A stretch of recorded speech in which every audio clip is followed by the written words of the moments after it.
This will be part 3 of my Outlander Season 7 Episode 10 review. If you are looking to avoid spoilers from the books or the TV show, please do keep on scrolling. So after William leaves Rachel Hunter at the stables to look for Rollo, she is met by Archbug. So we see her struggle with Arch, and Arch tell her the reason why he is going after her is because Ian unalived his wife. And Rachel has a hard time believing that, but at the same time is really trying to hammer home that that does not mean he gets to inflict harm on her. Rachel and him argue back and forth about whether or not he should be going after her in this way, because she does not think that evil should be thrust upon her for something that she wasn't involved with. And Arch makes it very clear that in his belief system that vengeance is allowed and encouraged in this case. It's around that time that Ian shows up and starts to get into a struggle with Archbug. I had a very hard time capturing a picture of it because they were rolling around on the ground. And as we remember, right before William left Rachel, he had this moment in the street where he pauses, and I think he had initially planned on turning around and going back and finishing the words he left unsaid with Rachel, and he gets there right in the nick of time. Just as Arch is about to swing his axe on young Ian, we see William show up and he takes care of business.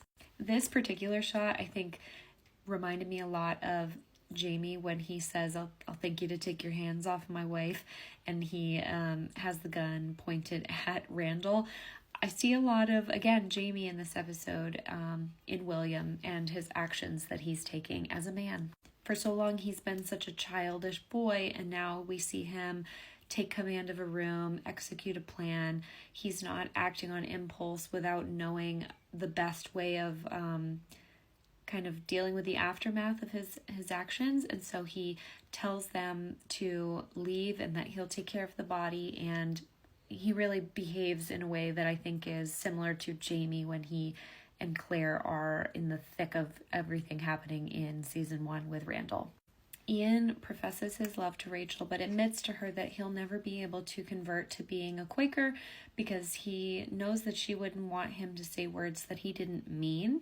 And this is a really beautiful passage taken right out of the books. I'll put snippets up on the next scenes, but Rachel puts together the reason why Ian said it to her in another language in the earlier episodes of the season, and now he's able to say it in English, that he loves her.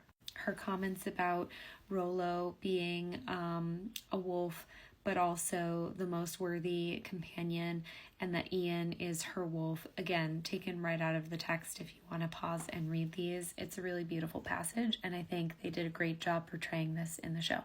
And just a moment for Izzy, because I think she is the perfect Rachel Hunter. She's doing such a great job. We cut to this little montage of Claire out in the gardens, which reminded me again of season 1 when she is out picking herbs with Galis Duncan. And we can see that she's been walking past the British soldiers and guards a few times now with no issues, which again is foreshadowing for later on in the episode. When she returns home, she reads a letter that she received from Jamie with young Ian in the room and confirms to Ian that his father has passed away, to which he says he has made peace with it. In the books, this letter is so long from Jamie, so long, and has a lot of information about what he is up to in France, because as he mentioned, and they mentioned in the show, he went to visit Joni in France, and while he's there, he kind of musters up that same spirit he had in season 2, where he is making as many connections with French people of influence as possible. And as we hear Claire say, she name drops Benjamin Franklin. So the involvement of the French with the revolution, he's dipping his toes into that as best he can while he is in France. And I'll leave some snippets here. This is him mentioning that he went to go see Joni and Michael Fraser, who went with her. And again, I've talked about this a few times, but their novella, The Space Between, is excellent if you want to read about what happens with Joni and Michael when they get to France together. And young Ian's like, all that, and he doesn't give us any real pressing information. But in his postscriptum, he tells Claire that he did book passage on the Euterpe and would be sailing in 2 weeks' time, which young Ian figures out means about 6 weeks ago, so he should be arriving ideally any time now. He signs the letter, "Your ink-stained wretch," which is actually the name of the chapter in the book, so that is again another little Easter egg for the book. Back in Scotland, we see Dougal and Roger discussing Jemmy, and this is a slight change from the books. So in the books, Roger is actually the one that leads Dougal Mackenzie to Galis. Him and Buck are staying at the home of the McLarens, and Dougal is out collecting rents for Colin Mackenzie and stops at the McLaren's house. While he's there, they talk about his missing son, Jemmy, and Dougal offers up his horses to Buck and Roger because they are looking for Rob Cameron and think he might have gone to Edinburgh. So Dougal offers them horses, and that is how he hopes he can help with finding Jemmy. While there, Angus McLaren ends up telling Dougal about their neighbors, Galis, and the older man she was married to, and how their Crofts cottage burned down. And Dougal asks where the woman might have gone, and they tell him Cranesmere. And so he leaves the McLaren's house and heads to Cranesmere, where he meets Galis. Obviously in the show, he shows up because Galis has a knock on the door, and Dougal had heard that Roger was looking for his son and needed some help, and he had these dog tags. Now, Dougal being the one to give Roger the dog tags is also a change from the books.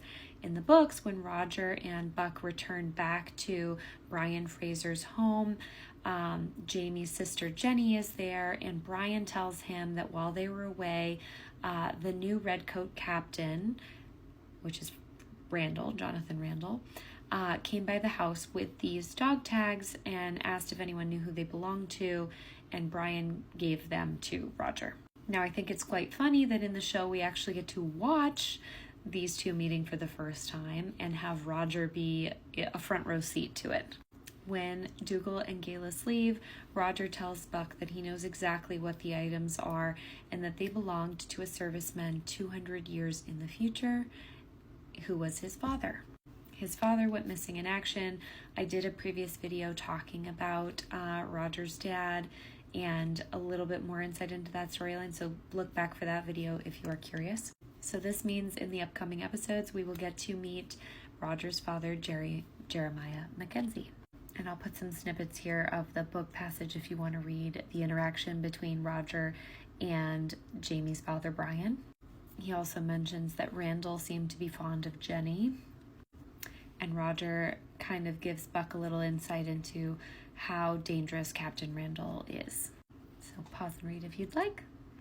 Also in the books, there's a lot more of a brotherly dynamic between Roger and Buck, so I hope they elaborate on that as we get more scenes with them. I just think it's very funny to listen to them banter in all of these conversations in the book. And this is when he reads the dog tags, and it says J.W. Mackenzie printed on both sides from the Royal Air Force. Back in Philadelphia, Mercy admits to Claire that she has been working as a spy and that the man who is the courier for her letters has been caught, and she is worried that she is going to get discovered. She has a letter that is supposed to get delivered to General Washington, and Claire offers to bring the letter for her, and you can just see the mischief in her eyes that she's excited to take part in something like this, akin to season 2 again. This is just another opportunity for her to try and sway history in what little way she can.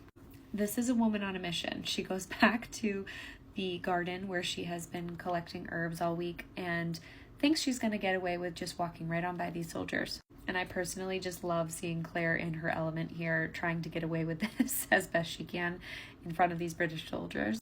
But as she leaves, it is very obvious that the British soldiers are suspicious of her, and as we see later in the episode, this move does come back to bite her in the butt in a big, big way. So Claire returns back to Lord John's home in Philadelphia and is met by him and a visitor and can immediately sense that something is wrong. So come back for part 4 and we will break down the final scenes from the episode.